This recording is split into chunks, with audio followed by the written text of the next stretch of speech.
साइजमुना publication 21तम वार्षिक उत्सव अनुष्ठित हो जाइछि।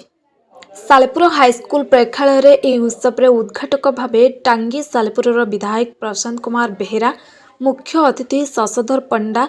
वरण्य अतिथि दुर्गाचरण षडंगी, सभापति वरिष्ठ सांबादिक प्रफुल्ल मिश्र जोग देथिबा बेले विश्वामित्रा मिश्र और गीताश्री परंपदा संयोजना करथिले। राजीव षडंगी अतीत परिचय प्रदान करथिले। प्रथम अधिवेशन रे कविता पाठ, साहित्य आलोचना, स्मरणिका उन्मोचना, संवादना कार्यक्रम और पुस्तक उन्मोचना करा जायतिला। अपराह्न रे द्वितीय अधिवेशन आरंभ होइतिला। एथिरे उद्घाटक अशोक कुमार सामल, मुख्य वक्ता प्रोफेसर डॉक्टर रविनारायण पंडा, वरण्य अतिथि अध्यक्षा लोकसभा फाउंडेशन हिमांशु महांती, सभापति साहित्यिक और प्रकाशक चंद्रमणि भूइया जोगदे सम्मानित प्रतिभा मानक गल्परत्न रे सम्मानित करा जायतिला। सेथिमध्यरु प्रफुल्ल बारिक चांदबाली साई जमुना कविता रत्न सम्मान, अजय कुमार बेहेरा जगतसिंहपुर साई जमुना उपन्यास रत्न सम्मान, श्रीमती मयसता साहू राउरकेला साई जमुना प्रच्छद शिल्पी सम्मान, श्रीवास कुमार नायक केन्द्रापड़ा साई जमुना समाज सेवा सम्मान रे सम्मानित करा जायतिला बेले समस्त कवि और कवयित्री को मानपत्र दे संबोधित करा जायतिला। शेषरे सत्यमावे परिवार सालेपुर संपादक मानस रंजन दास धन्यवाद अर्पण करथिले। साई जमुना पब्लिकेशन 21तम वार्षिक उत्सव उपलक्षे आज निश्चिंत भाव में प्रकाशन जे मुख्य चंद्रमणि बाबू सुपुत्र शुभेच्छा जनाऊँगी और महाप्रभु जगन्नाथ प्रार्थना करुँची साई जमुना प्रकाशन राज्य में उदाहरण सृष्टि कर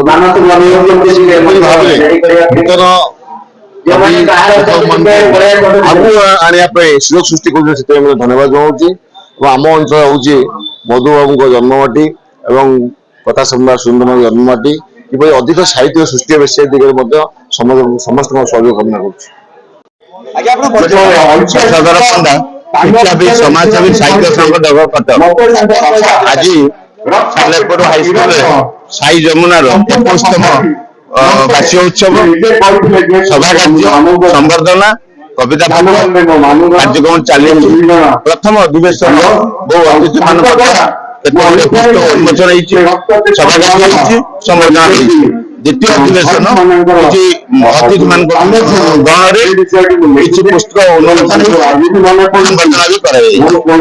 साई जमुनार संपादक चंद्रमणि भूइया बहु घात प्रतिघात अतिक्रम कर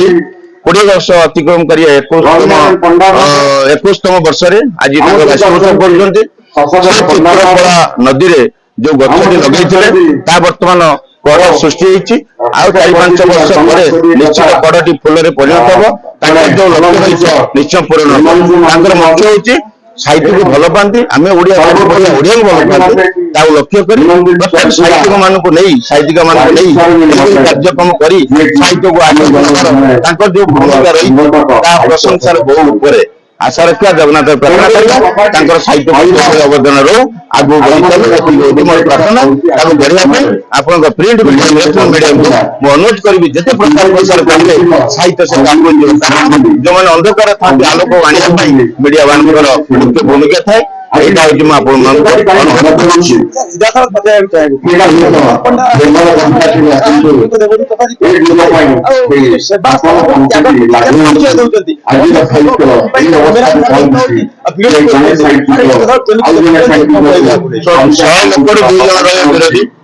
विरोधी रहे आम स्वागत करवा बिना विरोधी सरकार चले ना किसी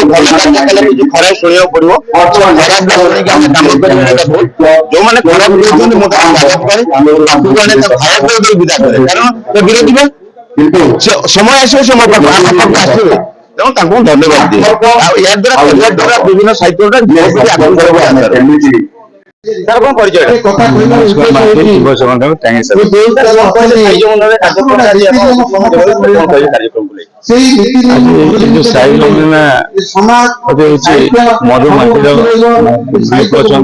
मधुमाटी समस्त भल पाती मधुबाबू जड़े साहित्यिक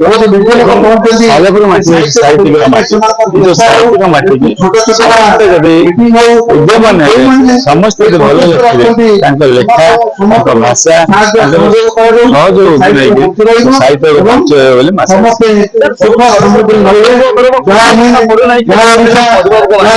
ମଧୁବାବୁଙ୍କ ମାଟିର ଐତିହ୍ୟକୁ ଫେରେଇ ଆଣିବା ପାଇଁ କି ଆପଣ ଗୋଟେ ବ୍ଲୁପ୍ରିଣ୍ଟ ତିଆରି କରୁଛନ୍ତି କଣ ରହିବ ସାର୍ ମଧୁବାଟିକି ନେଇକରି ତାଙ୍କର ସାରବାସୀକି ନେଇକି ମଧୁବାଟିରେ ଏଇ ଯୋଉ କିଛି ପ୍ରୋଗ୍ରାମ କରି ବୀରତ୍ୱକୁ ମନେ ପକେଇବା ପାଇଁ ସମସ୍ତେ ସେ ବିଷୟରେ ମୁଁ ତତ୍ପରେ ଆଶା କରୁଛି କଣ କରିବି ସେ ସମୟ ମୁଁ ଆପଣଙ୍କୁ